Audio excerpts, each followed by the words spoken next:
their buildings, and for principals and staff who made sure that 637 students had a book with their name in it and a personalized message to them, and for community members who did 100-man tunnels and greeted our students across this district. And we thank you for those people who care about our students. We thank you for transportation workers who processed over 900 route requests after open houses. Lord, we are blessed to have people who do this work every day because they care about our students. And Lord, we come to you asking for your guidance this evening, your wisdom and your support as we begin a new school year. Father, I just ask that you bless this assembly and our time together, and give us the spirit of kindness and reasonableness as we deliberate and discuss. And Lord, may the meditations of our heart and the words of our mouths be pleasing in your sight. Amen. Thank you.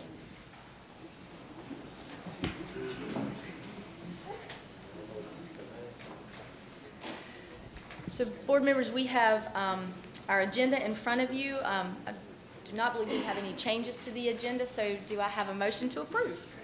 Thank you, Vice Chairman Barr. Do I have a second? Second, Ms. Clark. All in favor? Thank you so much.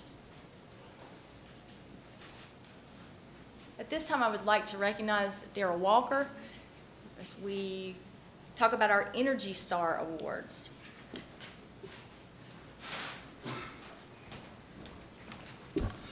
Good evening, Madam Chair, Dr. Emery, and board, and guests. It's a great honor for me tonight to recognize 4 of our schools and one of our divisions within our district for being a great steward of our energy dollars and taxpayer dollars back into in our community.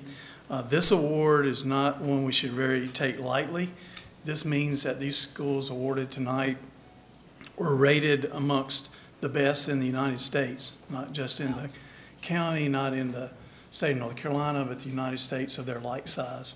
And so it's a great honor for us to recognize some schools tonight, and again, one of our divisions, and this will make, I think, Mr. Moore, 11 schools that we have that will be recognized as a National Energy Star Award winners. So we're going to start out by introducing Middle Fork Elementary. Ms. Tasha Hall-Powell, the principal. They were recognized back in, actually in 2017, this past school year. Daryl Flippin is facility manager for Middle Fork. They scored a grade of 97 out of 100 across the United States, and so we're very appreciative and proud. And this is not just about turning out. These are habits that we teach our staff, our children, you know, that help create this. So this is truly kind of a team effort. So with that, I want to congratulate Middle Fork Elementary.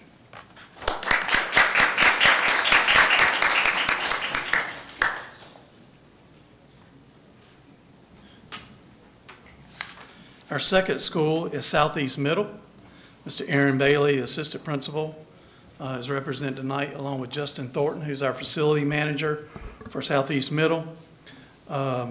Southeast Middle School scored a 99 of 100 on the grade, and we're very proud of this school. You know, Southeast is a little bit older school, so that really says a lot about how we service those facilities and how well that they're a good steward, again, of our energy dollars. And so, again, we recognize and congratulate Southeast Middle. Our third school is Moore Elementary. Mr. Adam DeVico is the principal. The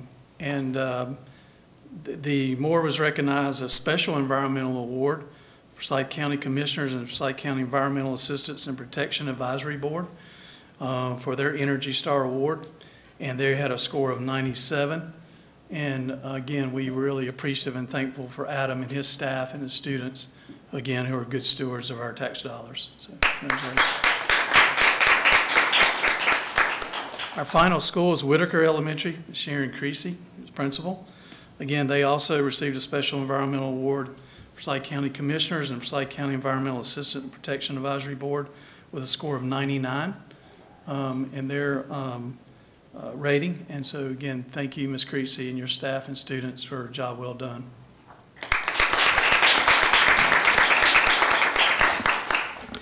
And the last is one of our divisions within the district, and that is the Winston-Salem County School Operations Division. They also received a special environmental award through the Forsyth County Commissioners and the Environmental Assistance and Protection Advisory Board, and great energy and environmental stewardship. They have reduced electrical consumption by 11,764,148 kilowatts, reducing CO2 emissions by 8,894 metric tons. You have with you representing them tonight. And by the way, that metric tons equates to like 400 homes, what that equates to in reduction. And representing is Tim King with electrical and Larry Reagan with plumber and boiler division tonight. So thank you guys for your hard work.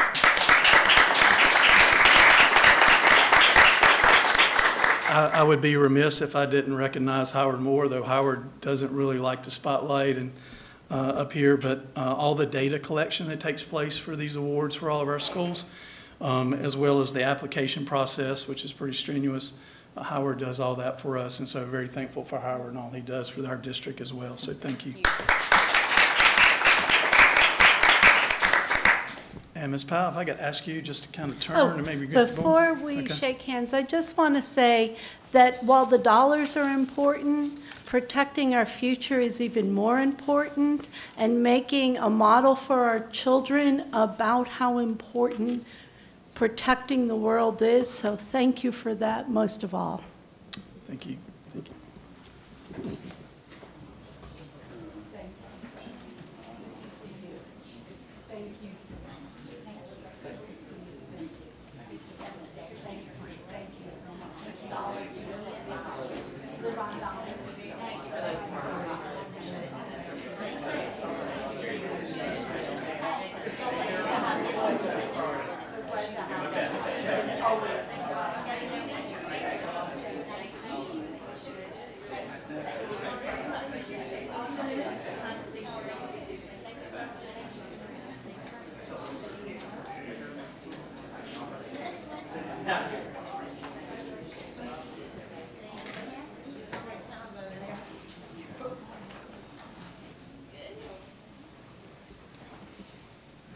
At this time, I will recognize Lauren Richards for a very special recognition. Good evening, Chairman Jones, Dr. Emery, members of the board. I am actually going to pass the torch over to my counterpart, Amanda Mendenhall, our resident district manager with Chartwells. As you know, the Child Nutrition Program is contracted with Chartwells, and it kind of gives us a national spotlight on our program. And the recognition that she's going to share with you this evening is actually a national recognition for a very special employee of ours, not just our program. Thank you, Lauren. Chairwoman Jones, Dr. Emery, and members of the board, thank you for allowing us to come tonight.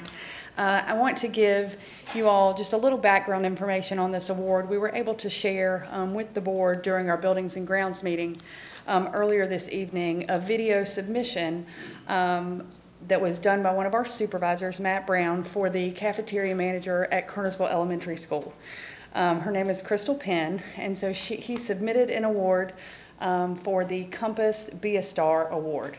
For those of you that are not familiar, Compass Group is the parent company of Chartwells. I think right now we're the 6th largest employer in the world with over 500,000 employees.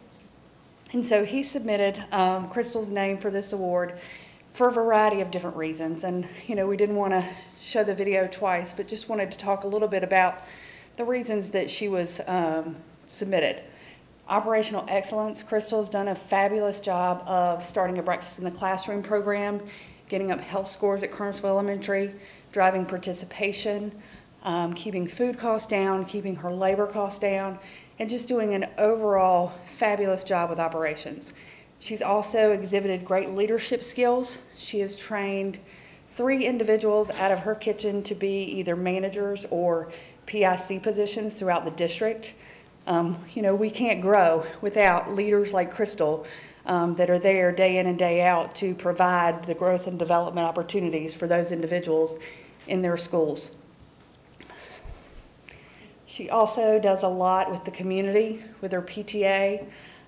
She was recognized in the video by her principal and assistant principal at Colonelsville Elementary for the great work that she does with her students. When we did present to the board in Buildings and Grounds, Dr. Emery wanted to make sure that I also recognize you, Crystal, for the great work that you've done with the food truck this summer, your work with the community, and really realizing that it's not just about the food that we do, it's really about providing all the services possible to our students, and so she wanted to personally recognize you for that. As part of this award, y'all, out of breath. As part of this award, excuse me, as part of this award, Crystal does get to go to a trip to Orlando, so she'll be recognized at the Compass Night of the Stars. It'll be a 3-day trip, and she'll get some tickets to either Universal or Disney to be able to enjoy the park. And so with that, Crystal, if you'll step up for us. I told her I wouldn't make her stand up here the whole time I talked.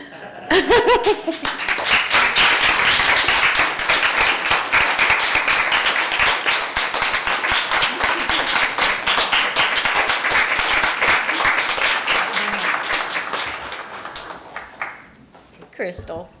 So on behalf of the board, we want to give you a certificate to recognize your accomplishments. We are so proud of you. I know we met this summer over in Kernersville on the food truck route, and you immediately saw the connection that you have with your students. And some of these kids were going into high school and middle school, and some in elementary school, but they smiled. The connection you had with them and the connections you have with their families as they shared, that's just, it's priceless. And it just goes to show what's in your heart. And we are appreciative of all that you do inside the school and outside the school and in the community and the PTA.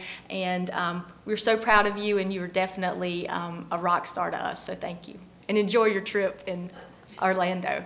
And I could fit in a suitcase to go to Disney World. So thank you. Thank you so much.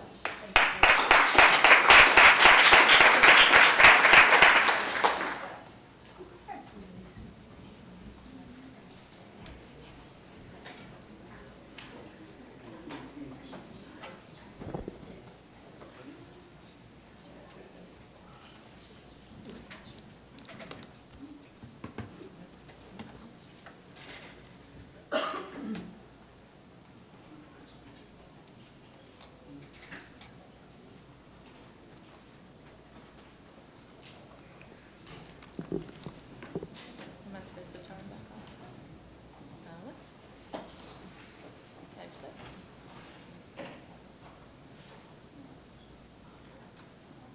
That concludes our special recognitions this evening, and I do not believe anyone signed up for public comments on agenda items, so we will move into our discussion items at this time.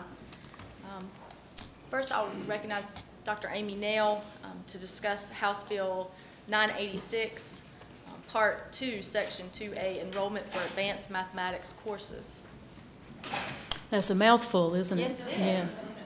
Thank you all for time. Good evening to everyone. Thank you for supporting our schools as they opened up this week. So many of your faces we saw either there on social media, and it's very much appreciated that you took the time to be there for our kiddos and for our staff. So let me give you an update about some legislation that was enacted this summer that has impacted our scheduling and the way that we're doing math courses. I have the actual language of the legislation here, and we're going to pick out some parts that are really important and then talk about how our schools have implemented based on the legislation. So this is Section 2A, Part 1 of Article 8 of Chapter 115C of the General Statutes, and it's about advanced courses in mathematics. When practicable, local boards of education shall offer advanced courses in mathematics in all grades 3 and higher. When advanced courses are offered in mathematics, any student scoring a level 5 on the end of grade or end of course test for the mathematics course in which the student was most recently enrolled shall be enrolled in the advanced course for the next mathematics course in which the student is enrolled. For example, a student in 7th grade scoring a level 5 on the 7th grade mathematics end of grade test shall be enrolled in a high school level mathematics course in the 8th grade. No student who qualifies under this subsection shall be removed from the advanced or high school mathematics course in which the student is enrolled unless a parent or guardian of the student provides written consent for the student to be excluded or removed from that course. This section applies beginning with the 2018-2019 school year. So I say all that to draw your attention to some of the language that has been important to us as we implement. The first phrase that you see there is when practicable. So you will note that in some districts we are implementing in the 18-19 school year and some districts may not. In Winston-Salem-Forsyth County Schools, we do already have a sequence for advanced math as a result of our academically gifted programming, and so it is practicable for us in our district to go ahead and implement for the 18-19 school year. Another section that's important there is any student that scores a level 5 on end of grade or end of course that they were most recently enrolled in. Many of the students in our district who scored a level 5 were already signed up for a position to be in an advanced math course because they were in our AIG track, but many of our students were not on that track, and so the legislation for us has been particularly applicable for those students who scored a level 5 that were not identified as AIG. Another word that I wanted to highlight there is the word shall. So nothing about this legislation was optional for us. When practicable meant that we would do it in the district when it was possible, but it is something that we're expected to enact. Finally, you see there, no student who qualifies shall be removed unless their parent or guardian provides written consent. So when schools have implemented this, they have also been provided a letter both in English and in Spanish that informs the parent of their opportunity and also serves as an opt-out letter should they decide that this is not the most appropriate math course for their student. And in that letter, we have encouraged parents to contact former teachers, math teachers, principals, folks at the schools that know the content well and also know their student well to help them make an informed decision about whether they want to participate in the advanced math course.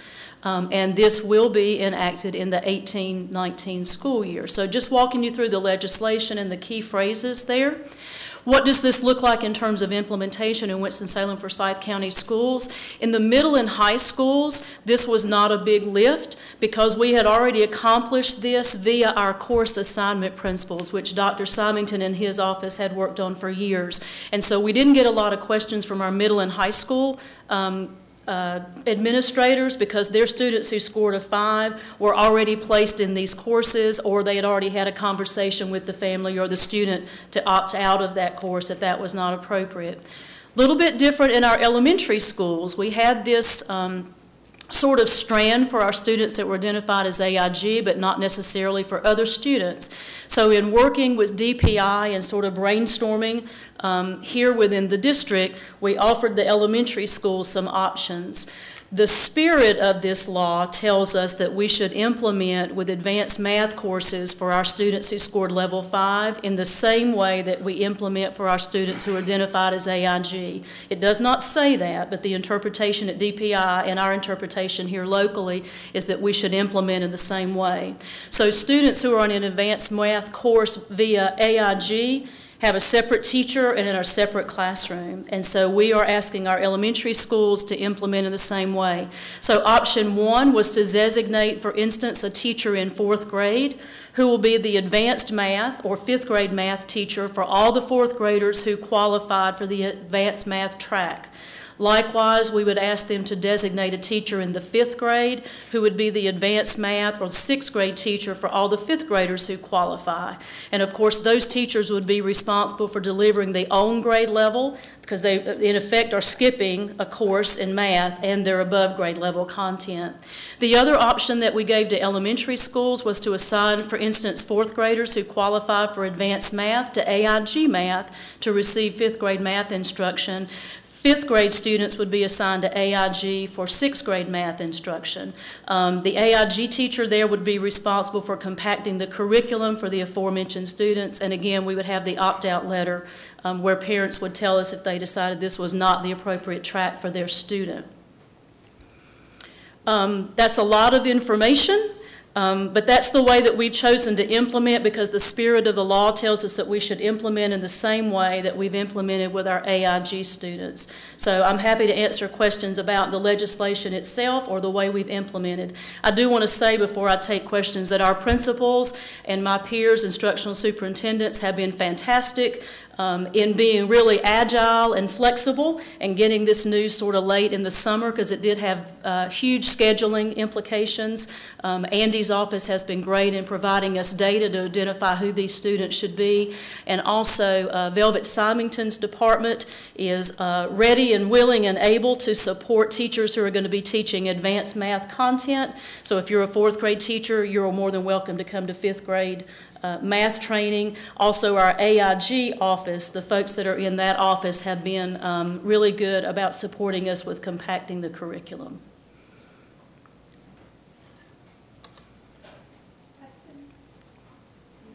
I have a question. Would you go right ahead, Ms. Monsinger? You go right ahead. Mine was more of in the letter or the communications we have with parents, as this is treated as the fast track for AIG, students skip the standards for that particular year. So I'm a 4th grader and I scored a 5, and so I'm going to be accelerated into 5th grade Right. Math, Right. and really will not be taught the 4th grade standards. And so So in our scenario and the way we're trying to implement, whether we're using a regular ed teacher to provide it or the AIG track to provide it, there's an expectation with the teacher that they compact some of the curriculum. Okay. There's an expectation that they do some pre-assessment, because presumably if a student scored a level 5 on an EOG, there's probably some content that they already have mastery of. But there's an expectation that there's pre-assessment there. But will they get the entirety of the 4th grade content? They will not. And so parents need to be fully aware. And are we, I guess my question, I know that to just make sure that parents are fully aware that they won't have the full standards for Right. that particular grade and then the advanced Right. standards. So our letter does indicate to parents that there will be some curriculum compacting and some, it's not stated this way, but missing of the standards. And so we want them to talk with the school staff, former math teachers, et cetera, to make sure that's appropriate, and to also find out how their school is implementing. Some of our schools may have had 5 students for whom this was applicable, and some of our schools may have had 50 for whom this is applicable. So we wanted to give them options in terms of implementation, and so we didn't want to have a letter that sort of spelled that out, but rather encourage them to talk with school staff to find out what the implementation was going to look like at their school. Thank you. Uh-huh. Ms. Monsinger. Okay. Yeah, I'm interested about how many students does this impact? I'm so glad that you asked that, because that's another piece of information that Mr. Kraft provided for me. So of the roughly 1,400 3rd through 7th grade students who scored a level 5 this past year but were not already identified as AIG, 747 of those were white students, 174 were black, 298 were Hispanic, 128 were Asian, and 55 of those were either American Indian, Pacific Islander, or multiracial. 733 were male and 669 were female. What I don't know is how many of those students have opted in or opted out, because schools are still working on that. So we do have a Google form that will go to all the schools, number one, to have them tell us how they implemented, and we're also asking them to report not the who, but just the number of students who chose not, this was not the appropriate path for them. But right now, those are the numbers of the students that would be eligible for this pathway according to the legislation. Roughly 1,400. 1,402 between 3rd and 7th grade scored a level 5 that were not currently on an AIG track. Yep. No, I mean, I think this will be really wonderful to see what happens to those students and Right. how does this impact their lives. One of my concerns, of course, is while it compacts curriculum for students, that's exactly what we do in our AIG program. And I think that this gives children who are really competent, but perhaps didn't test for AIG an Right. opportunity to really flourish. So Right. I'm excited.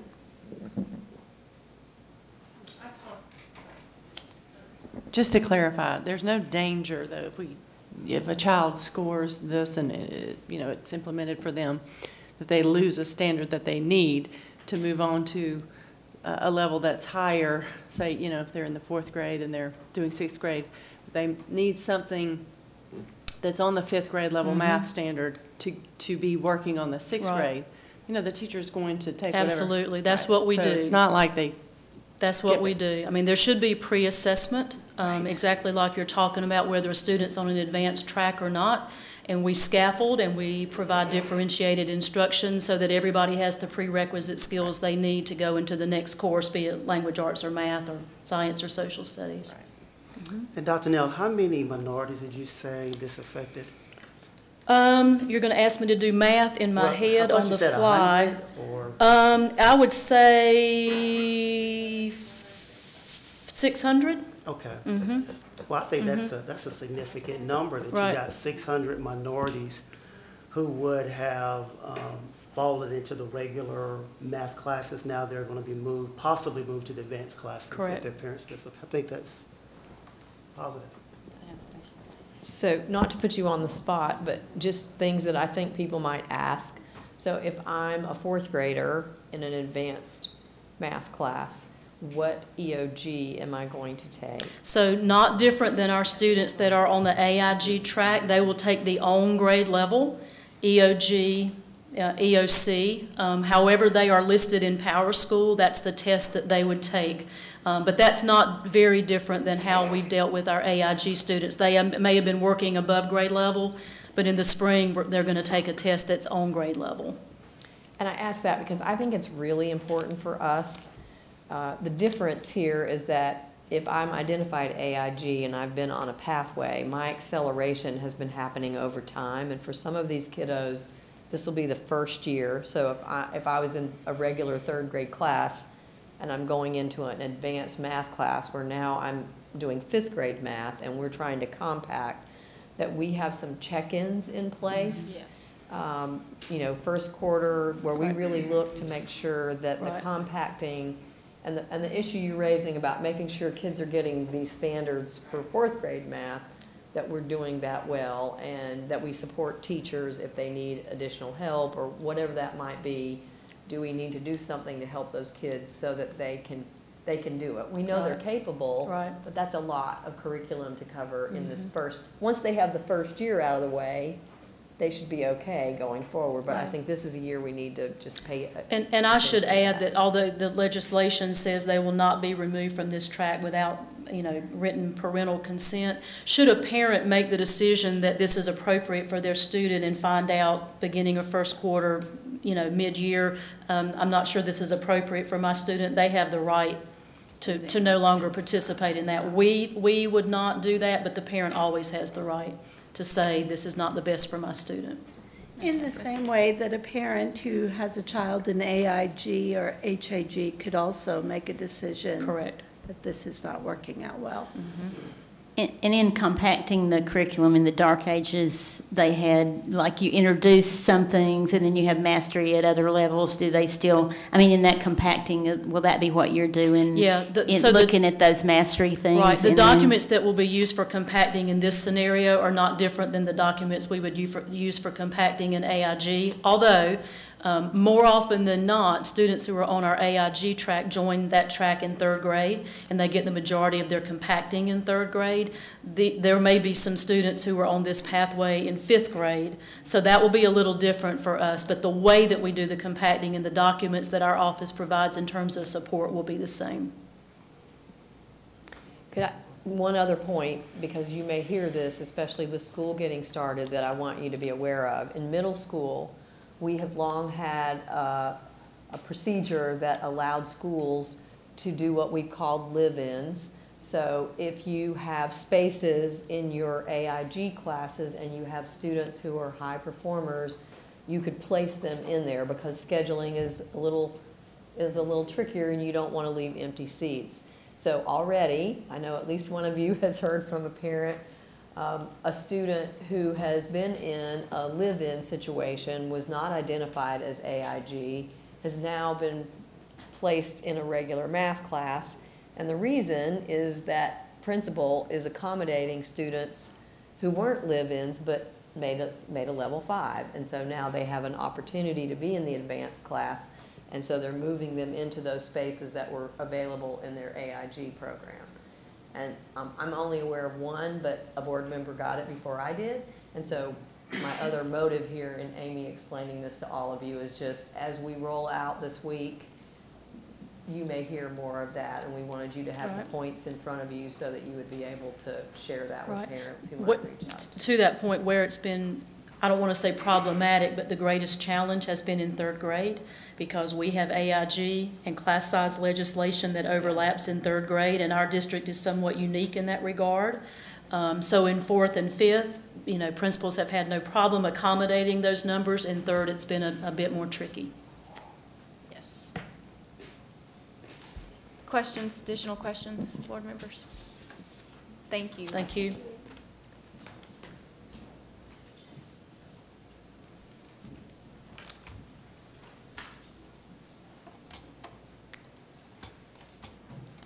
So, as Mr. Dempsey comes forward, we will have some conversation over an Envision Services contract.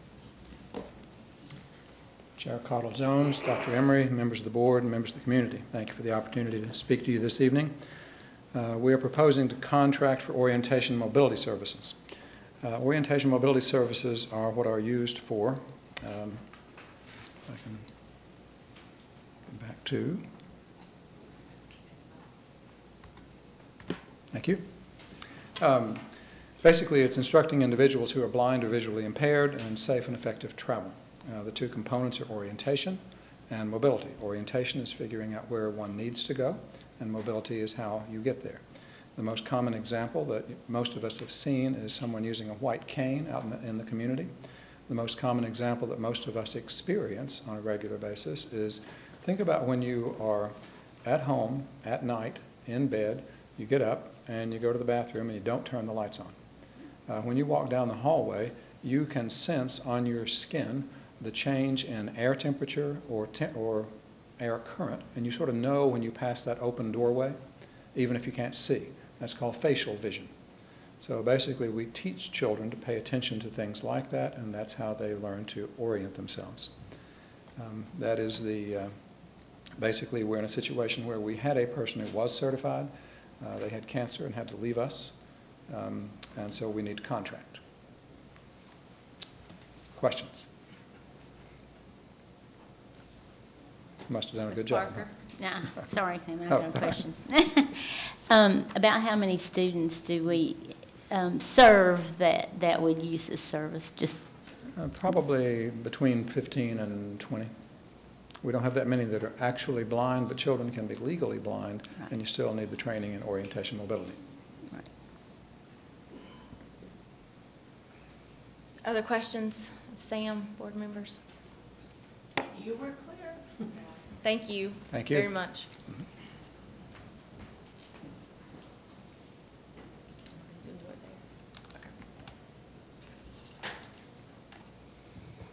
So I think that Ms. Jenkins has some clarification around our contract, SRO contract with Forsyth County Sheriff's Office. Yes, good evening, Chairwoman Jones, board members, Dr. Emery. If you don't mind, since I don't have a PowerPoint, I'll just give the brief overview from here.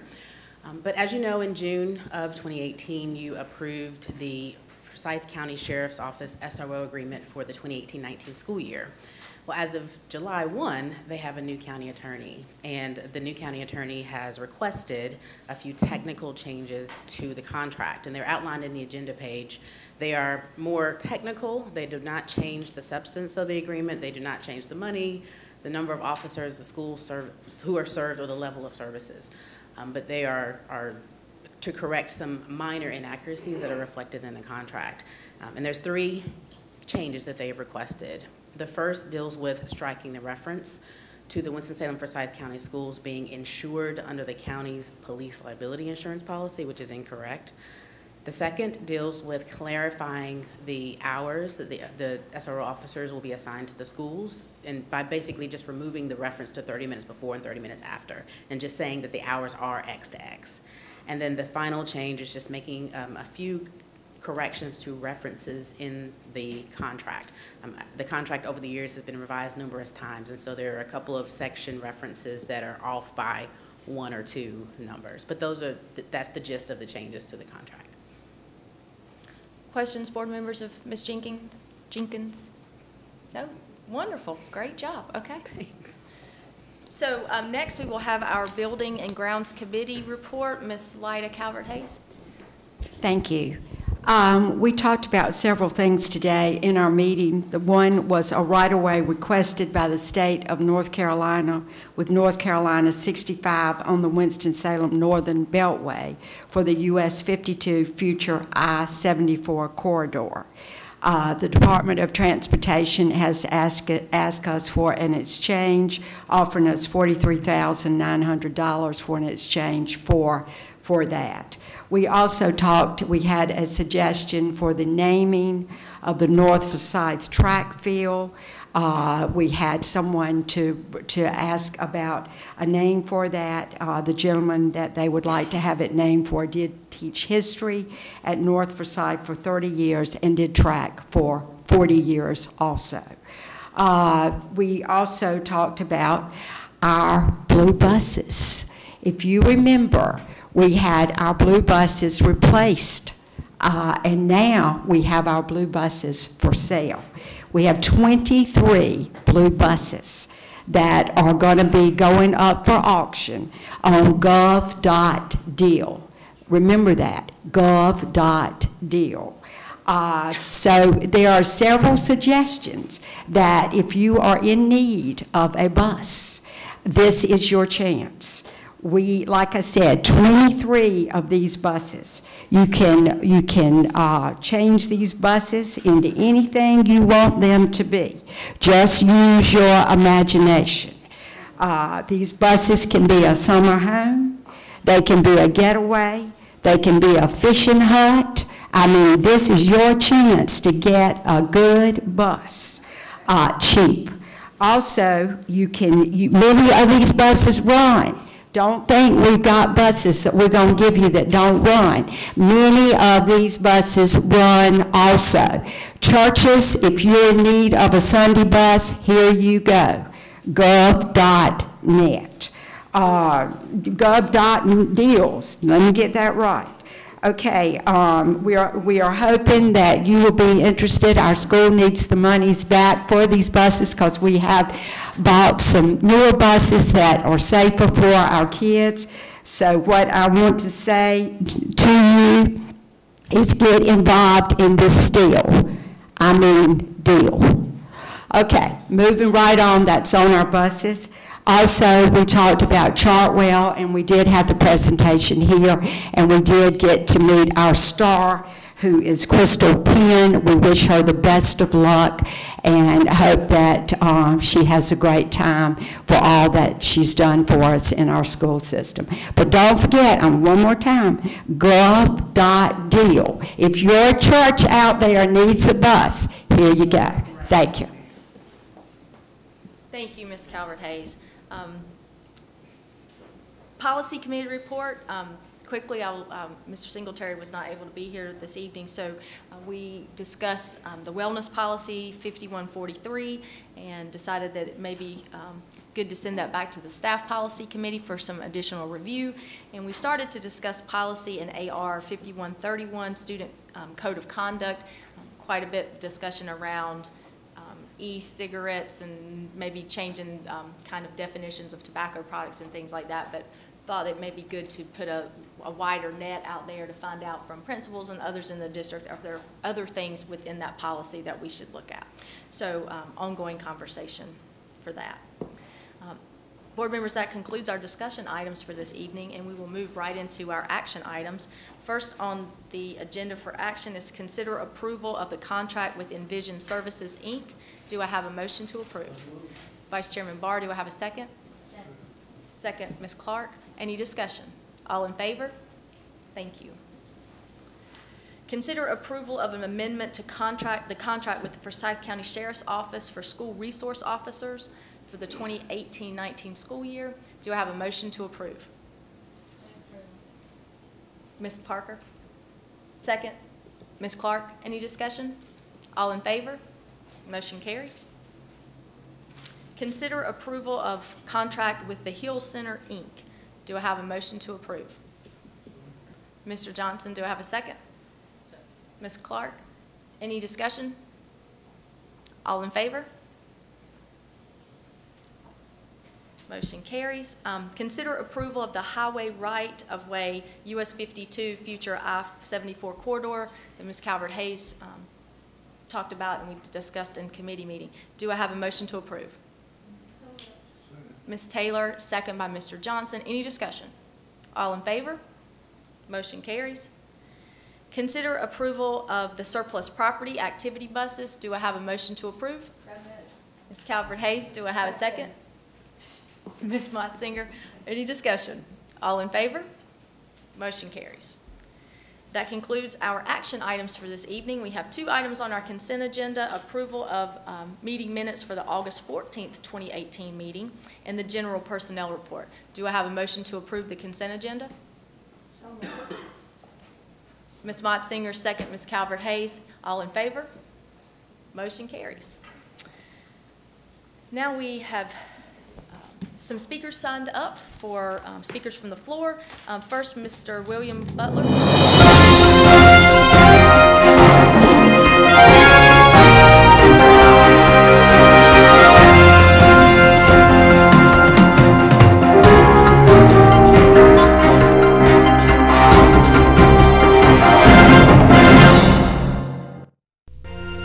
Thank you for joining us on your school channel, Cable 2.